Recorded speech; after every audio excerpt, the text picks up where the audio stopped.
everyone, and welcome aboard the Walt Disney World Transportation System. Please stand clear of the doors. Por favor, manténganse alejado de las puertas.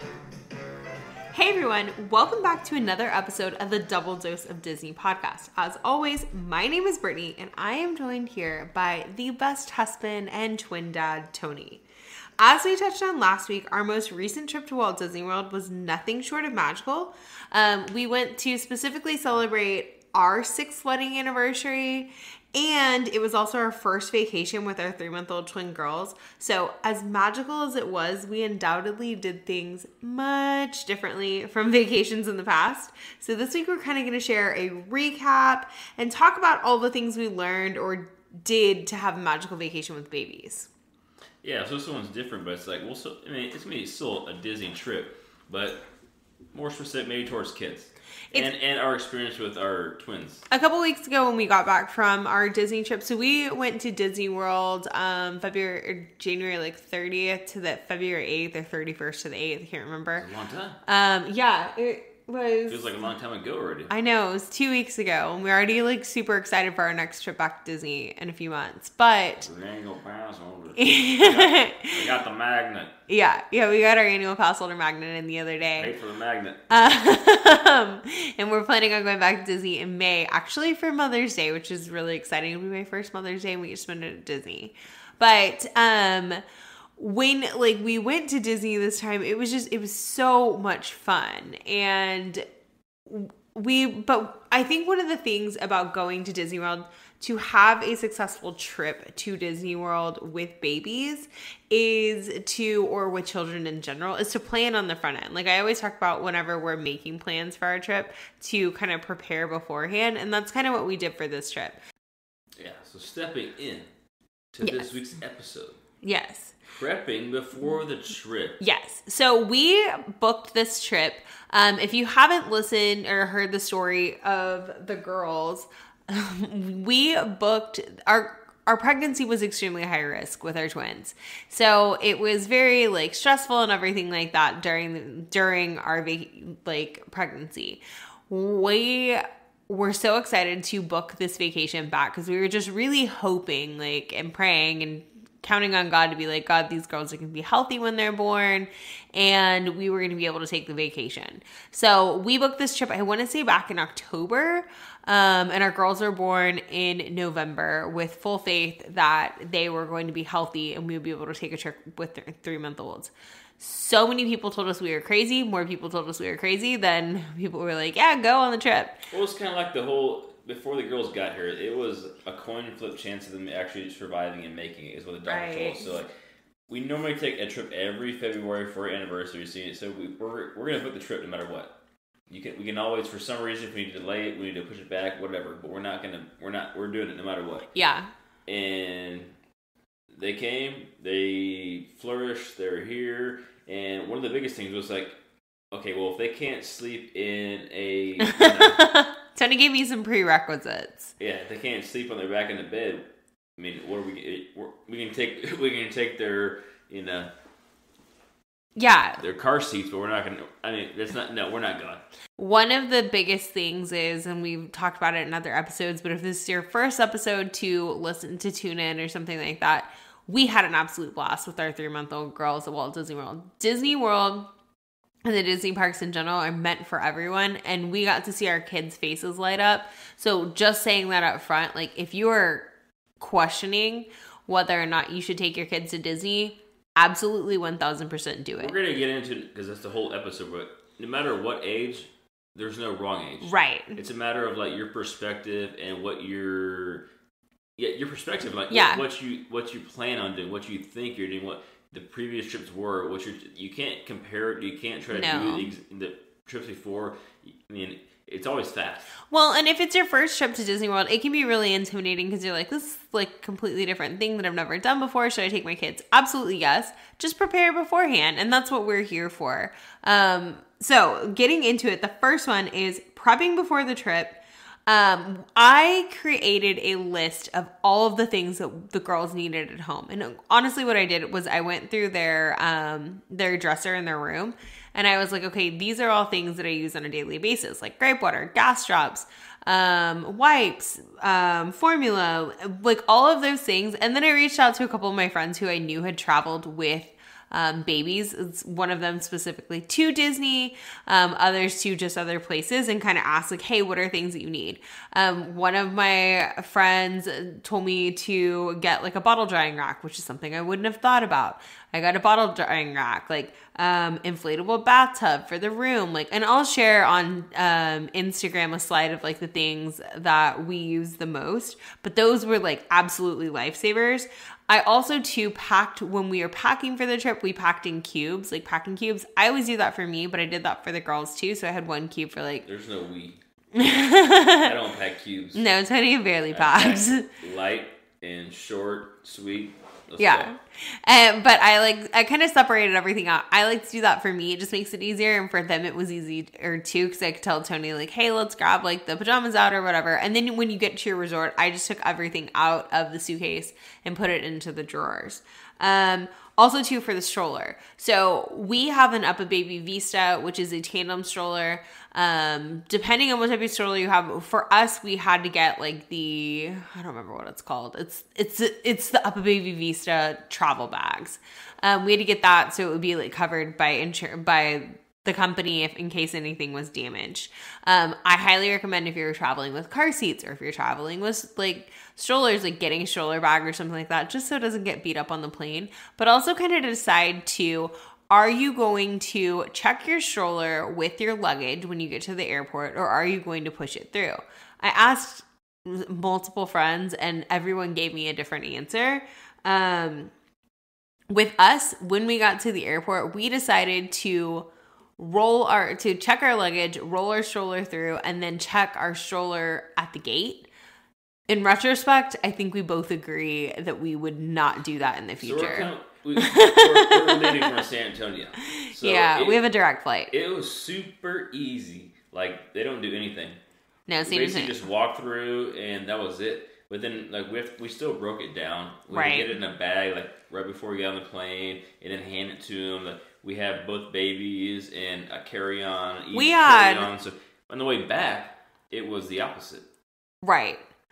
On the way back, it was way more hectic. So we had, like, going to Disney, we had 3 suitcases, one for me, one for Tony, one for the girls. We had the stroller with the stroller bags. You had to have a bag for one seat and then a bag for the other parts of the stroller. And then we had 2 carry-ons, a diaper bag, and then like my duffel bag. And then we had 2 babies. So I guess that was the difference though too. Like, 'cause we had them, we were wearing them. On the way back, we wore them. Leaving the airport, and we were wearing them, so we had to get our hands checked for bomb material. Yeah, because we were wearing the kids, which we appreciate. And they actually TSA was doing a good job. They broke down our entire stroller, which in San Antonio they did not do. No, that. In San Antonio, so we had to break down the whole entire thing, nothing on it. And San Antonio go, yeah, you're kind of good to go, whatever.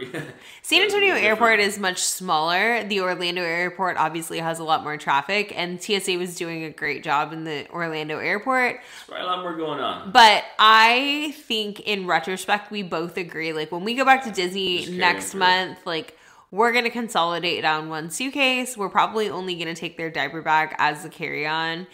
Me and the girls will share a bag. And yeah, we'll probably only take a diaper bag as a carry-on. And then we will just wear or maybe we'll still have like a second carry-on, but like we'll wear them through the airport in our carriers and then just check the stroller. Yeah, that's one thing I wish we had as a picture of, because everybody was like, "Oh my gosh, I don't know how y'all are doing it." We had a kid strapped to the front. We each had, we had the best time. 2 back. I mean, it wasn't the girls. It was it was just a lot. We didn't have enough hands. Right. I mean, they were fine on the plane. Everything. Nobody heard a peep from us. One guy offered to sit in the middle of us on the way there, and they're like, "We paid for this one." Not saying anything against you, like, you know, want to be friends with us here, but. Like, we want the room. We want the space. We want the elbow room. We paid for it. Yeah, well, we had, so with twins, you have to pay, like kind of like a weird thing that you wouldn't have to do otherwise is you have to pay, if you want to sit together on Southwest in particular, you have to pay for the, a seat for one of the babies because there's only 4 oxygen masks in case anything were to happen. And if a third adult was sitting with you in the row and you had 2 lap babies, then it would be 5 people. So, we had to pay for that third seat. So like Tony said, we were like, yeah, we already already paid for that seat.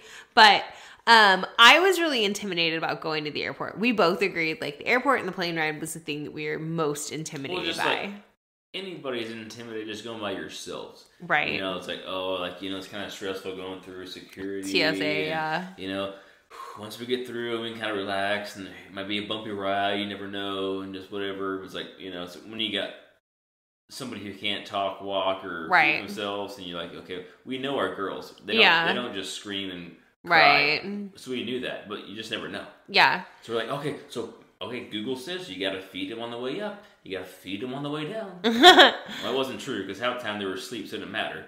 So for Henley, it didn't matter. For Bentley, I feel like it irritated Bentley's ears a little bit. We fed them on the way up out of San Antonio. And then, like Tony said, but like Henley was asleep like halfway, and it never bothered her. She slept the entire flight. Tony was trying to feed her the bottle on the way back down, and she like would not drink the bottle, was not interested, and it did not bother her. Bentley, I feel like it irritated her a little bit, but neither of them ever made a sound. One thing too that I was intimidated by was TSA, because we have formula, and so I was like, how are we going to get this formula through? We had bought like a bottle bag, and we had like the bottles already mixed in there, but TSA was actually really easy to get through. They just have a machine where they like test it to make sure it's formula.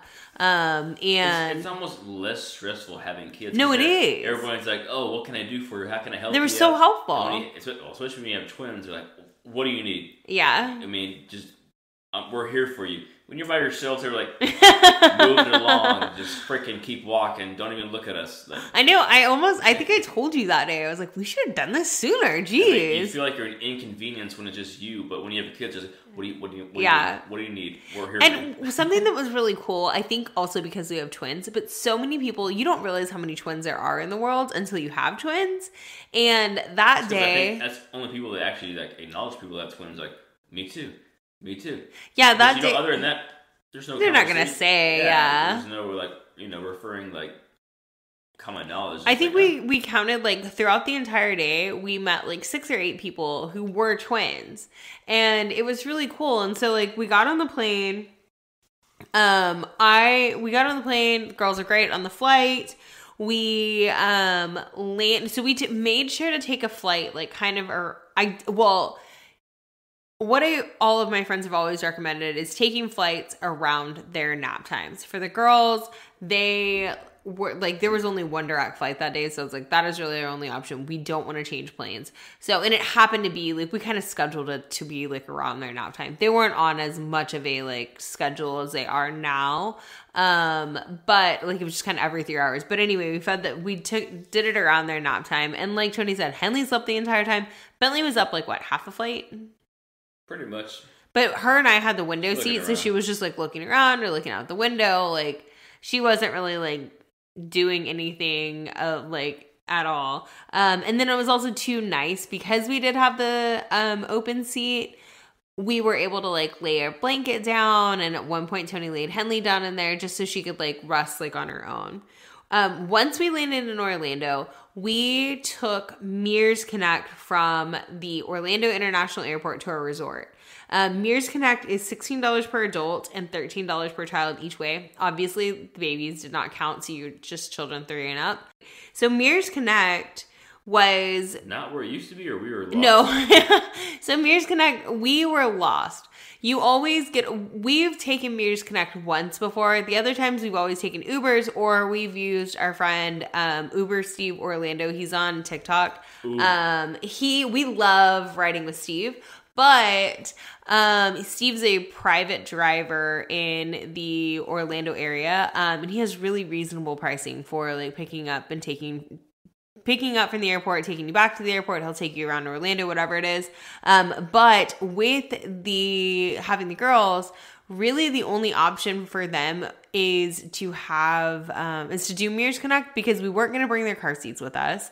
And even if you did bring the car seats, you don't have the base or whatever the case may be. And then if you do want a car service with car seats, it's going to be way more expensive. I think the least expensive option I found with car seats was $150. And we're like, we're not doing that. You could rent a car for $100, but either way, Mears Connect was way cheaper. The only drawback to Mears Connect, and you and I both agree on this, is that obviously, like, so when you get on the Mears shuttle, you wait on the shuttle. We didn't wait very long on the shuttle, right? We waited like 10 minutes maybe. Everything depends on your resort and when you're getting off. Yeah, so At the end of the day, other than that, it doesn't matter. So you kind of go to, so we were going to Port Orleans Riverside, so we were going to all those resorts in the Disney Springs area. They happened to drop us off second. And so that wasn't bad, but you could be like the fifth stop. It really just depends on that, like kind of the luck of the draw as to when you're going to get off. It's not bad. It's just you're riding on a motor coach. You're not going directly to your resort. But for your first trip, it's kind of exciting. One of the things on Mears Connect, though, is they used to play like these like Disney shorts and stuff like that because they used to be the Magical Express. And then the last time we did it, they were doing the same thing. And they had this really fun video about different things in Orlando. This time, it was just like they were playing Moana the whole time. And it wasn't even the start of Moana. It was just like a random part of Moana. Depends on which driver you get. True. The driver was kind of fun. No, the driver was fun. And they always do kind of make it fun. Like they'll be like, they kind of like slow down so you can take pictures underneath like the Disney World sign and stuff like that. So we started out our trip, once we got to the resort, we started out our trip by staying at Port Orleans Resort Riverside. We stayed there for one night and then we went to the boardwalk. In your opinion, would you do a split stay again with kids, especially babies? It's what we've already talked about. The short answer is no. Why? Just stay at one place because it's too much work. I mean, you get settled, you try not to get settled, and it wasn't. Disney will still move your bags and do all that. It's right. Just, it's not worth it. You want to enjoy. You don't want to sit here and worry about, okay, we got to do this in the morning, blah, blah, blah. You're, there's too much head stress for no reason. You want to just enjoy it. So just go to the one place you want to be at and just stay there. Yeah, we had done split stays. We had done split stays multiple times in the past. And the reason why we did it this trip, because it was like $500 less expensive to fly out a day early. So we booked a stay at Port Orleans Riverside for one night. And then, like I said, we moved over to the boardwalk. We'd always wanted to stay at Port Orleans Resort Riverside. And we actually really enjoyed that resort. Yeah, we ate there. We hung out. We had some drinks. And it was fine. We ate at boat rides. It was just like, in the morning, all right, we don't have to go and pack up or anything. Which we did, but it's just, you want to just cruise and just like enjoy them each morning. And you were packing up before we got to go to the park. You just it felt like there was wasn't as fun as it should have been. Yeah, it felt like there was a lot to do that morning that we wouldn't have had to do otherwise. We didn't really pack anything. Suitcases open. I mean, I took like the girls out of one packing cube. Yeah, it's just not. That's what we normally do, but with the girls now, no, we won't probably do that again. No, and like I think part of it is that we had you have to get out their bottle drying rack, like all of those little things. So you still have to get all that stuff out, and yeah, it just felt like very cumbersome to like pack it all up. And then we went to Animal Kingdom that day. Animal Kingdom was our first park. It's the most relaxing park. I'm glad we did that park first. Somebody actually acknowledged that y'all really know what you're doing. You're like, we've been here a time or two. This is one you can just kind of walk through, cruise through, and like there's only a couple rides and do the safari and look at the animals, and then you do your real park days. Yeah, once we got to Animal Kingdom, I want to say it was like mid-morning, we had Genie Plus. I made a reservation for Na'vi River Journey. We famously say like not to get Genie Plus in every park. Like you don't necessarily need it. But with kids, we didn't want to wait in line for long periods of time, especially because we wanted them to be able to ride Na'vi River Journey. We felt like that would be something that they love because of the contrast and all of that stuff. And we if that ride gets an incredibly long line. So we rode Na'vi River Journey first. We also rode Safari that day. Tony and I rode Dinosaur in the afternoon. We each took turns riding that one.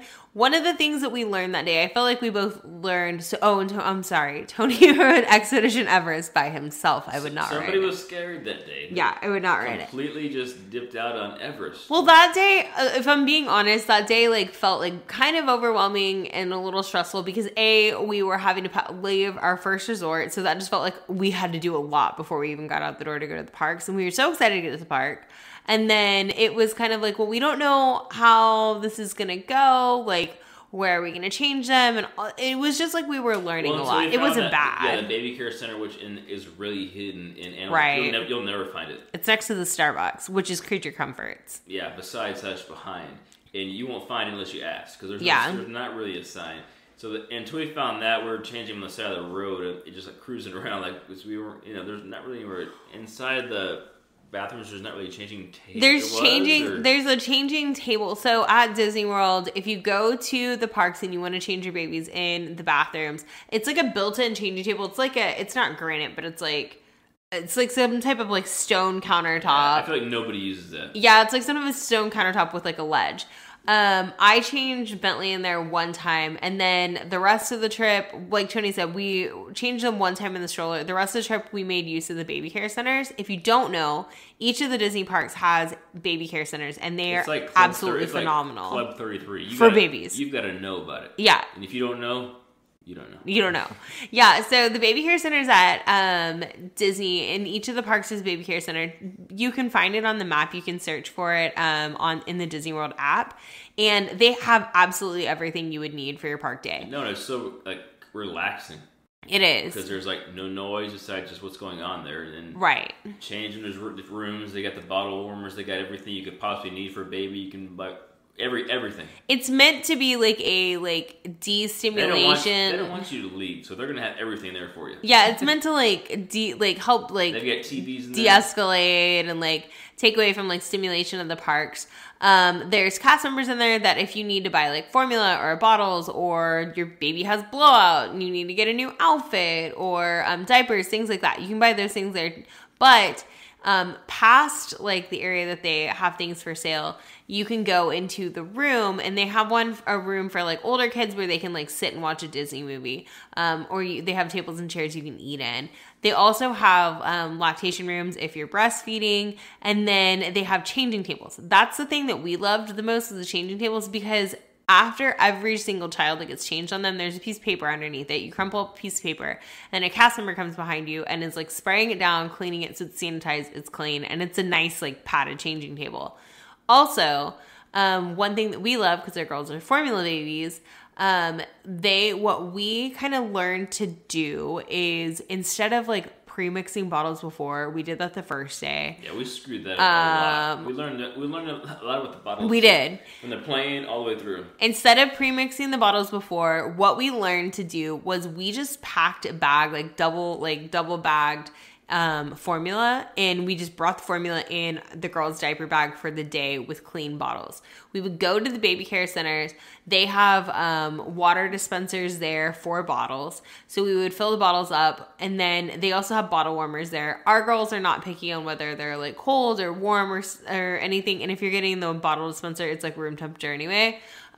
So we would then mix their formula and feed them like there. The next time we needed to change them and do their feeding, we would do the exact same thing in the baby care centers. So we learned that day, like, highly, highly, highly recommend checking out the baby care centers. Like Tony said, they're kind of hidden. That's relaxing. That was relaxing. I know it was. I was getting like a massage center or something, just like hanging out, like, whew. You can breathe in there because you're just going and going and going, like, okay. Even though it's full of babies and everything, like, for some reason, you just felt like, okay, we're in like a little safe space. I saw somebody talking like about the lifeguard center.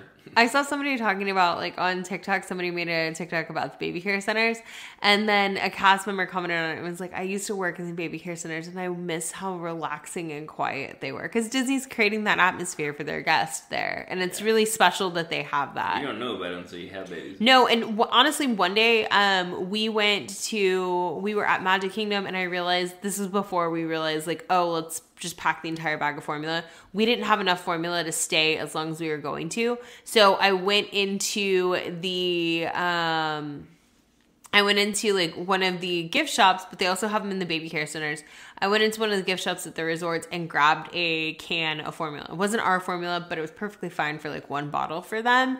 So Disney like goes above and beyond to make sure you have everything. Like Tony said, they don't want you leaving the parks. So I think we paid like $30 for that can of formula. Never used it again, but they have it if you're like in a pinch or if you're in a bind. So not for a pinch of money though. No, not for a pinch of money.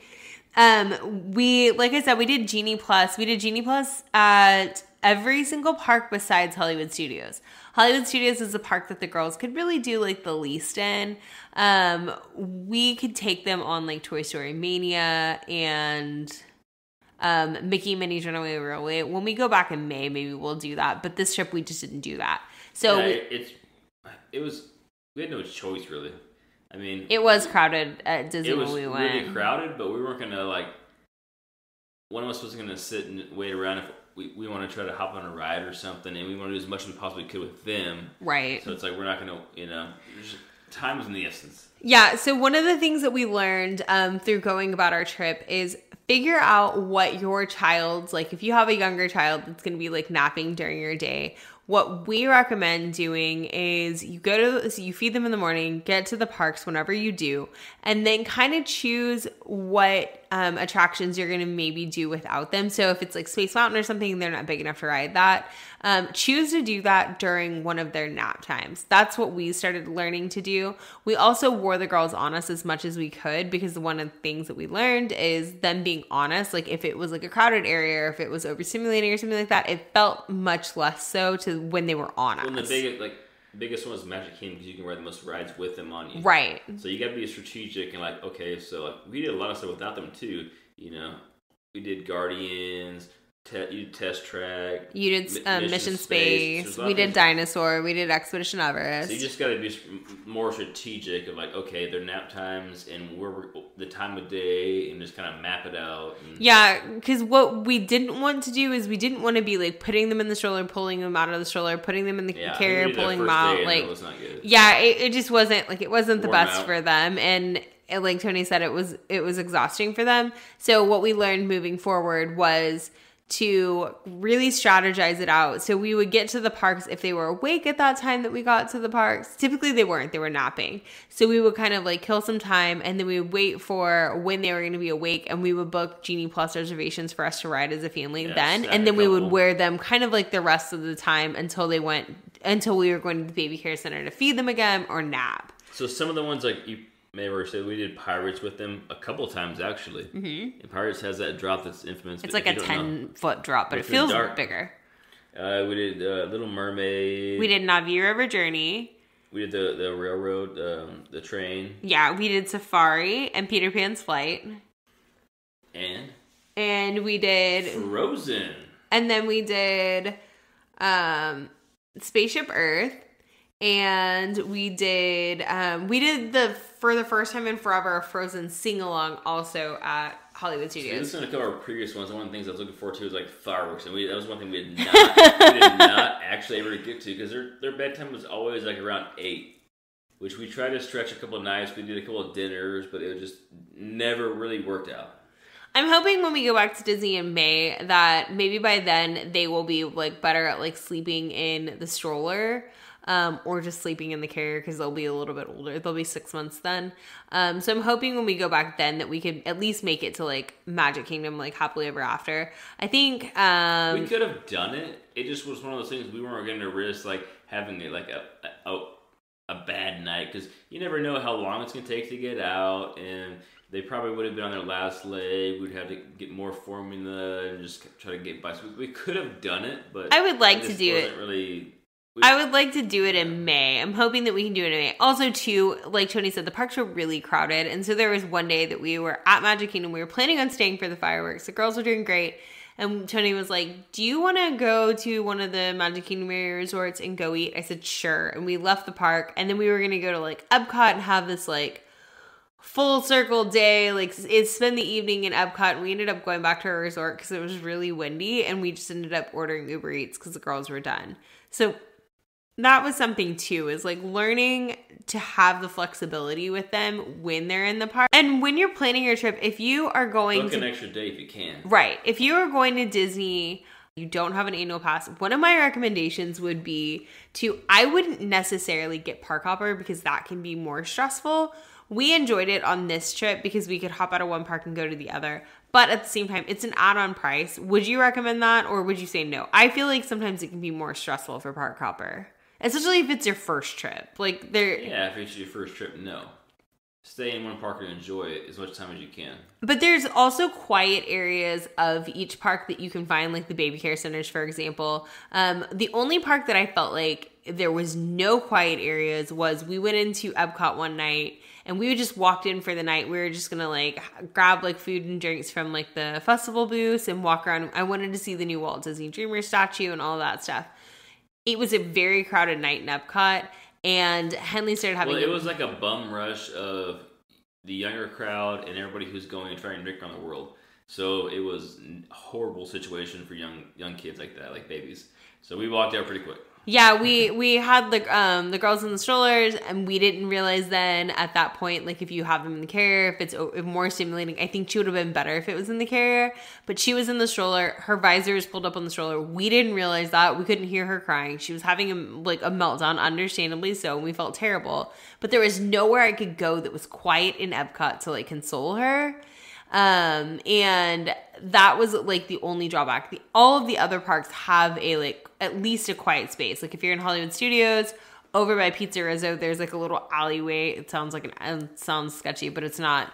And that's a quiet area. Animal Kingdom, there's multiple areas that are quiet. Or in Magic Kingdom, you can go into Fantasyland and the like Storybook Circus on the backside of it, and there's a like quiet area there. There's other quiet areas around Magic Kingdom too. One of the things, like Tony said, we ended up using individual lightning lanes for Guardians of the Galaxy. For rides like Tron or Guardians of the Galaxy that have virtual queues, I would do the individual lightning lane over the virtual queue because the individual lightning lane is technically supposed to get you in and out of the ride faster. We still was saying that. We still each probably waited like 30 minutes in line, and which... when you're waiting by yourself and your spouse or your significant other, someone else is waiting with the babies, like it just feels like it's taking time away, and it kind of makes it like a little bit of a harder like challenge to do. Packing for the parks. I talked about this already, but like having the empty bottles in the bag of formula in the bag was like our saving grace. Before we went to Disney, I had bought a like diaper caddy to put in our stroller, and we ended up using it like one day, and we were like, no, we just want our diaper bag. Everything with babies or kids is knowing what you need and don't need. Right. I mean, we pack more than we needed, so we're carrying around too much stuff a lot of times. Like, do we need blankets and all? That's the thing. You're not gonna know until you go. No. But like, once you go one time, you'll know. Like, do we really need A, B? So. The less is more. Yeah, because I was thinking we'll have the diaper caddy and we'll just leave it in the stroller.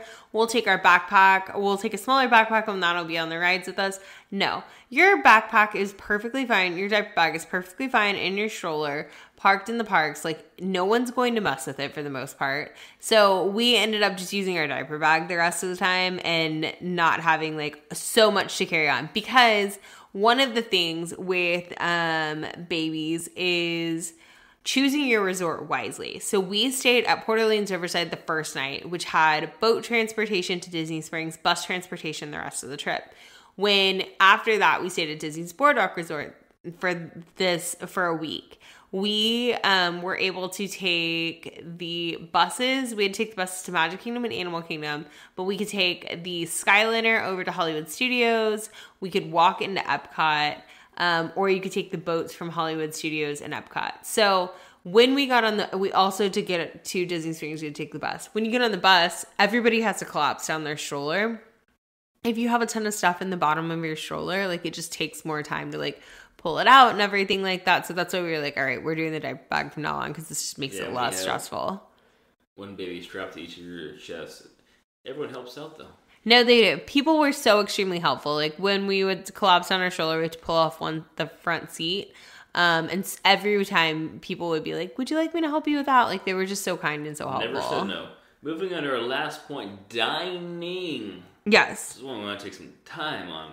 So dining, Important thing. we did. Especially this trip. So with dining, yeah. So kind of teeing into choosing your resort wisely. One of the things that we learned in retrospect, Boardwalk was an amazing resort, but it would have been a better resort for Tony and I to stay at on a couples trip. And because the dining wasn't the best, we did mostly quick service this trip, and staying at like places like Boardwalk, it was mostly table service or lounges. There wasn't anywhere for us to eat. So we ended up eating at Boardwalk Deli, and we just didn't love that. Because the girls, like I said, the girls' bedtime was around 8, so that's the time we were kind of getting back to our room and by the time we fed them, and it just didn't work out because we want to spend as much time like in the park, and we're not gonna get a reservation somewhere and try to force have the crying issue. babies. Yeah, you can't put a stroller in That's a not nice relaxing. restaurant. Like You can. A couple of them we can, but not the ones at Boardwalk. Yeah, you could. At Trattoria California, we could put a stroller in there. But yeah, So that was the only we had. Not we had that one in and Flying Fish. Yeah, Flying Fish is the signature seafood location. We wouldn't have eaten there. So we just didn't, that part, we probably didn't really care. It was just the fact that we didn't prioritize like dinner before we got back to the room. Yeah. So we're like, okay, so now what do we do? So, like, and at Boardwalk, there's kind of some changes going on. Big River Grill used to be a table service dining location. We had eaten there before. It was like a sports bar type restaurant. They brewed their own beer, but it was very small. I think you said they didn't have an oven or a fryer. I think that's what he said. That's why I asked him, I think, why they didn't do wings, because they obviously made their own beer. Like, why don't you do wings? And I think he said because they don't have a fryer, there's no room. Yeah, so I feel like if that place was still open, we would have been able to, like, just at least grab something to go for dinner. But Trattoria California wasn't doing anything to go. The pizza window was out half the time I went to get a pizza. Like, because people were doing the same thing that we were. Well, and you come out to Epcot and everybody has their beer, so there's just a flyby. There's nothing else to get. So right. There's not a whole lot. I always thought there was more going on, so we stayed there and actually really looked at it. Like, there's actually not a whole lot here. And in retrospect, I should have known this because it's what I do for a living. But Carousel Coffee, it was inside for breakfast. They had pastries. But yeah, if you're someone who likes like a Mickey waffle for breakfast or something, you're not going to get it at Boardwalk.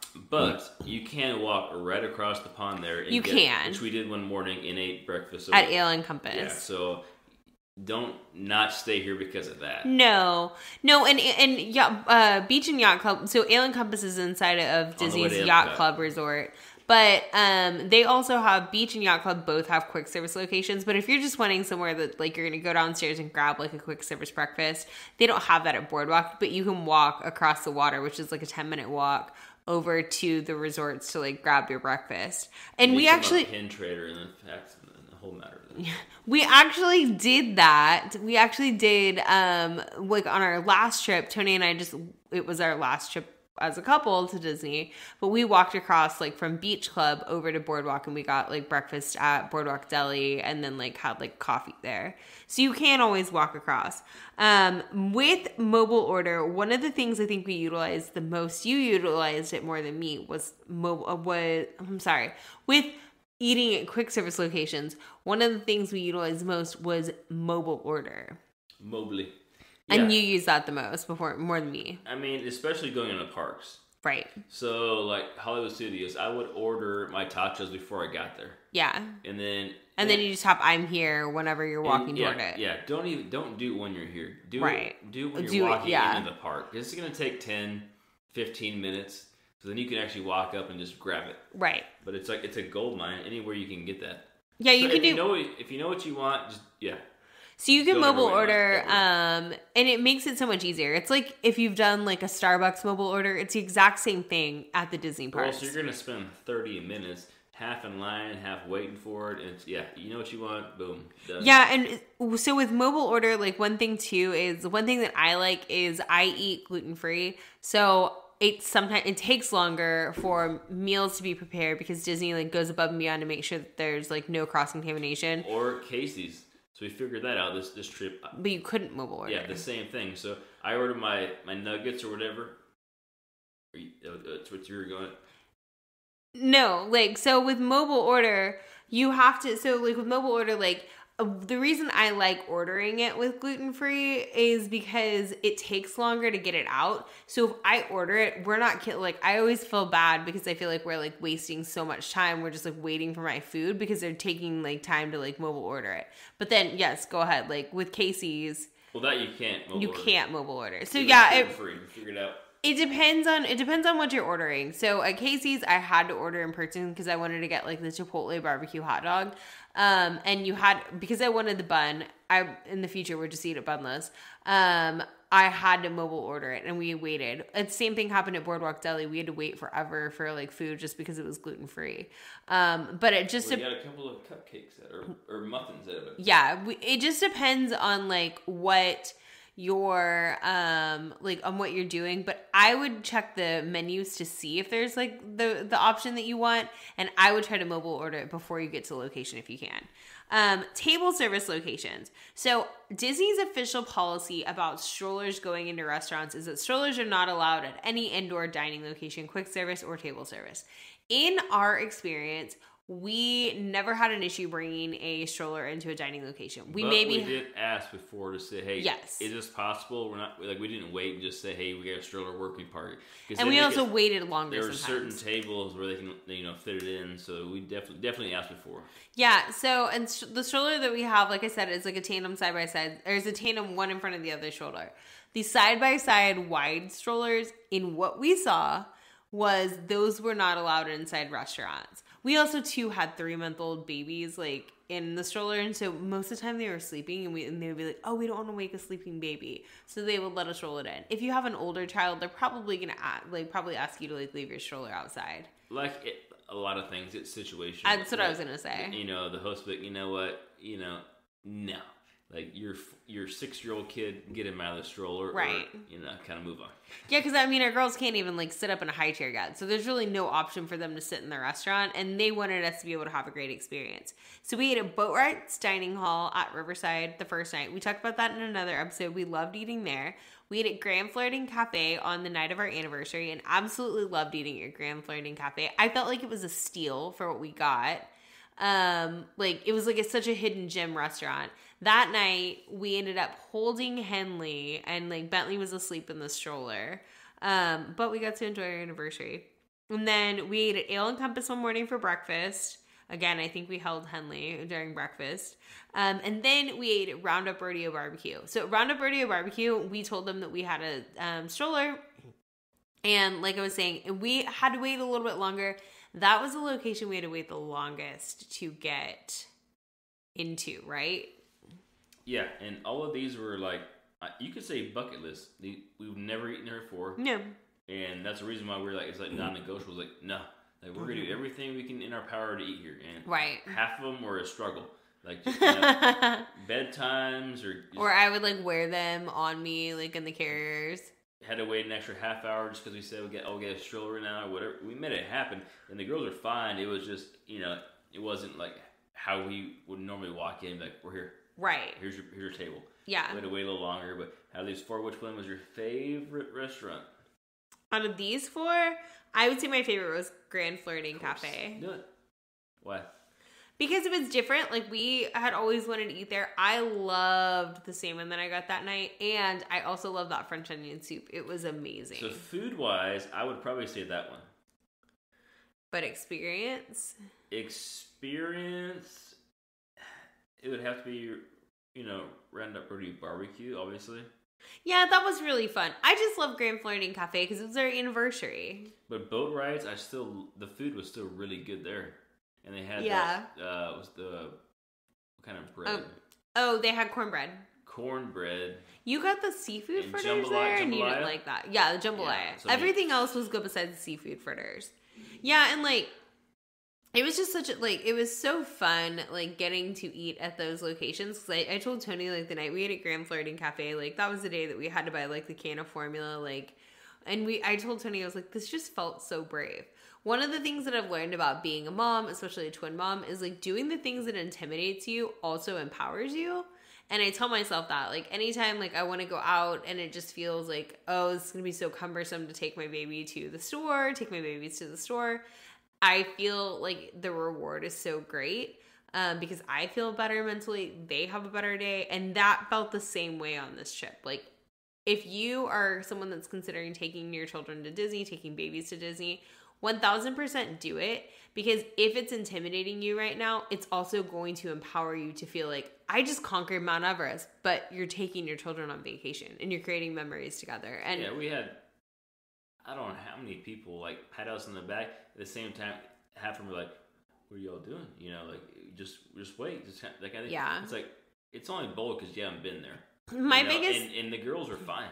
It was more so us not knowing like, dude, what all do we need, and just a whole bunch of stuff going on. Like there was no huge meltdowns. I mean, it may be different. Who knows? But like it was not what our minds thought it was going to be. I felt like this building it up, right, and I felt like this trip we had to take the most precautions, or not precautions, but like we had to think through the most things, because we're like, they can't even sit up in a high chair yet, or those things.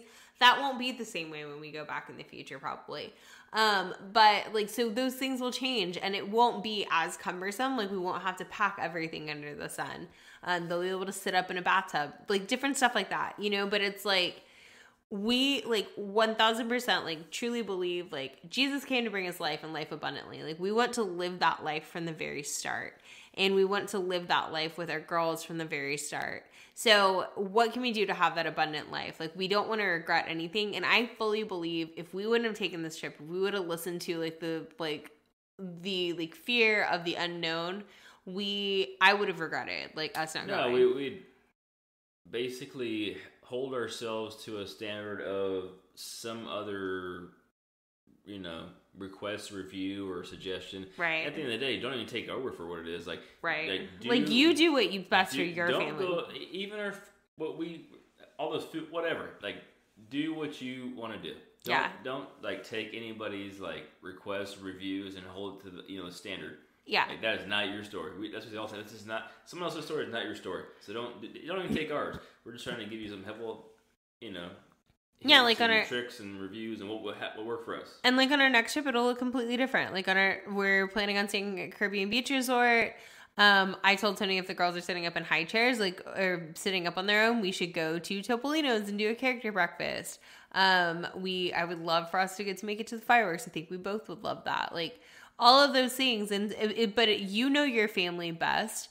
You are uniquely equipped to parent your children and do what's best for them.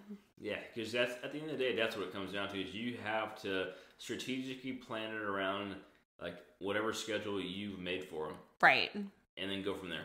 And you can still get everything done you want to do. Yeah, and one of the things one of my girlfriends told me before we went, she had taken her kids to Disney, and I think I talked about this in a previous episode, but she said, don't let them control the trip, because even if they're being fussy in the room, when you take them out of the room, they're going to be excited. And that was true in a lot of cases for us. Yeah, you just have to know where their limits at. Right. So, and that was a little, like... You gotta tell them when to blink sometimes. Peeling back the curtain, that was a little, like, for Tony and I, that was something that was, like, a struggle, because I would want them to keep going, like, they're going to be fine. You want to keep that visor up and say, look at all this, but at the same time, you gotta know when. But, like, at the end of the night, I would want to keep going, like, they're going to be fine when we get out of the room, and Tony is much better about being like, no, we need to, like, pause, like, this is what's best for them. And so that was a thing that we had to learn, honestly, in our marriage, like, okay, this is what's best for them, like, we can always come back. So... you like do what's best for you, and like take the chance, take the trip. Even if you have a meltdown on the plane, if you have one bad day, the memories are worth like all of it. It doesn't even matter. One shot. It's still exactly. It's a story to tell, and it's only happened one time. Exactly. So that's going to do it for this week's episode of the Double Dose of Disney podcast. Please be sure to give us a follow on the Double Dose of Disney fam on both Instagram and TikTok to keep the fun rolling. And please leave us a rating and review on your favorite podcast platform. That goes so far to help us continue growing our audience. We will see you right back here next week. See you.